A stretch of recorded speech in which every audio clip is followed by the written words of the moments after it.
Bonjour à toutes et à tous. Voilà, il y a 10 ans, on a équipé notre maison d'un chauffe-eau thermodynamique. Malheureusement, à l'époque, j'avais pas tilté ou j'avais pas été avisé de la nécessité de remplacer l'anode magnésium qui se trouve à l'intérieur pour éviter la corrosion. Normalement, cette anode se remplace tous les 2 à 3 ans en fonction de sa dégradation. J'espère que là, au bout de 10 ans, il sera encore temps et que la cuve en soi ne sera pas complètement oxydée. Donc mon chauffagiste me disait que de toute manière, on ne pouvait que manquer, il faut essayer de le faire. Nous allons voir maintenant ensemble le détail du remplacement de cette anode, mais pour l'instant, place au générique.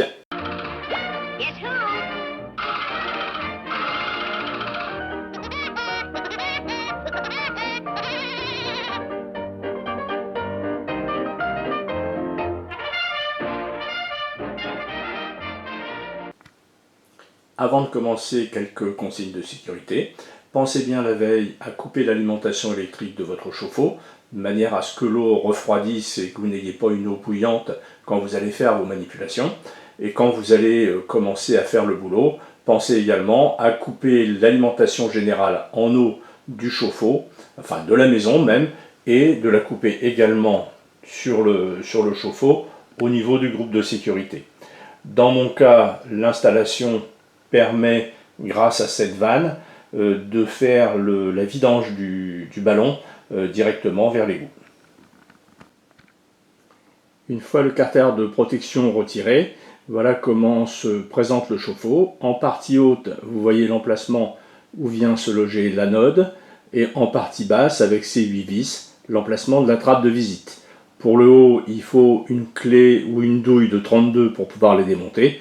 Et en bas, c'est généralement une clé de 13 pour démonter les 8 écrous qui permettent d'accéder à l'intérieur de la cuve. Prêt maintenant pour la vidange, le tuyau est branché, la vanne du bas est ouverte, celle du groupe de sécurité est bien fermée, l'eau au plan général est fermée, et j'ai aussi ouvert un robinet à l'étage pour faire appel d'air et permettre au ballon de se vidanger tout seul. Même si un robinet est ouvert à l'étage, ça ne suffit pas à faire l'appel d'air nécessaire pour la vidange du ballon. Il convient également de desserrer un petit peu la sortie d'eau chaude pour que l'air rentre plus facilement. Et alors là, on a un débit d'écoulement qui est un peu plus rapide. A tout à l'heure. Il y a maintenant pratiquement 1 heure que l'eau s'écoule. Je ne sais pas où le niveau est descendu, mais je pense qu'on peut maintenant commencer à s'attaquer à l'anode.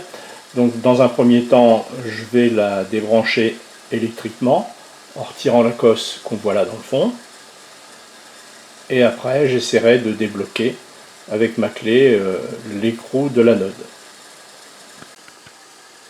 A l'aide d'une clé en croix que j'avais en stock et de la douille de 32 que j'ai achetée, je vais m'attaquer à essayer de desserrer cette anode. Comme il fallait s'y attendre après 10 ans, ça ne vient pas tout seul. Donc j'ai dû m'aider d'une barre que j'ai mis dans ma clé en croix pour faire levier un peu plus fort, et puis d'une masselotte pour taper de l'autre côté. Et ça y est, c'est débloqué. Sans surprise, on voit bien que mon anode est complètement cuite. La mienne est à gauche et la neuve est à droite. Ouais, il n'y a plus que la tige de fer qui maintenait le magnésium, et c'est tout ce qui reste. Je m'attaque maintenant au démontage de la trappe de visite.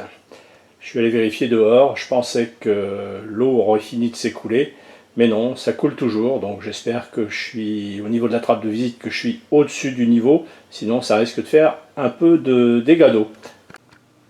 Je n'avais pas pensé à vous présenter le joint de trappe de visite, donc là je l'ai en photo. Généralement ces joints-là sont assez spécifiques de la marque, il convient de regarder chez votre revendeur de la marque pour trouver le modèle qui convient à votre trappe de visite.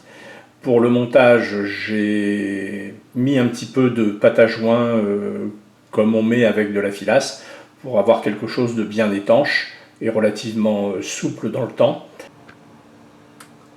Voilà, la trappe de visite est démontée et visiblement il y a beaucoup de cochonneries. Je ne peux pas vous montrer à l'intérieur, j'ai pu regarder avec la torche mais je ne peux pas filmer. il va y avoir un peu de boulot pour retirer tout ça. Là, la trappe de visite avec son doigt de sonde qui descend dans la cuve, à nettoyer aussi. Un peu de boulot, c'est rien de le dire. Voilà ce que je viens de récupérer en me servant de mon aspirateur Cyclone que vous retrouverez sur une autre vidéo et dont j'espérais qu'il ne me serve qu'à faire les copeaux, mais en fait il est venu utilement faire un aspirateur à eau avec mon aspirateur Karcher. Donc mon aspirateur pas mouillé du tout et tout le contenu de l'eau et du calcaire dans le réservoir de mon aspirateur, de mon Cyclone. Complètement focalisé par le remplacement de l'anode, j'avais pas anticipé que la résistance électrique qui se trouve juste au-dessus de la trappe de visite était aussi pleine de calcaire. Malheureusement, j'ai pas réussi à la démonter pour la nettoyer complètement. Je me suis donc contenté de retirer à la main tout ce que je pouvais. Même si je n'ai pas enlevé tout le calcaire comme je l'avais souhaité, il reste pratiquement plus rien par rapport à avant. Voilà, opération terminée pour la remise en eau. Pensez bien à ouvrir de nouveau un robinet pour chasser l'air du ballon et à attendre qu'il soit plein avant de le rebrancher électriquement pour ne pas endommager la résistance. Si cette petite vidéo vous a plu, merci de mettre un pouce vers le haut. Bonne journée à toutes et à tous et à bientôt.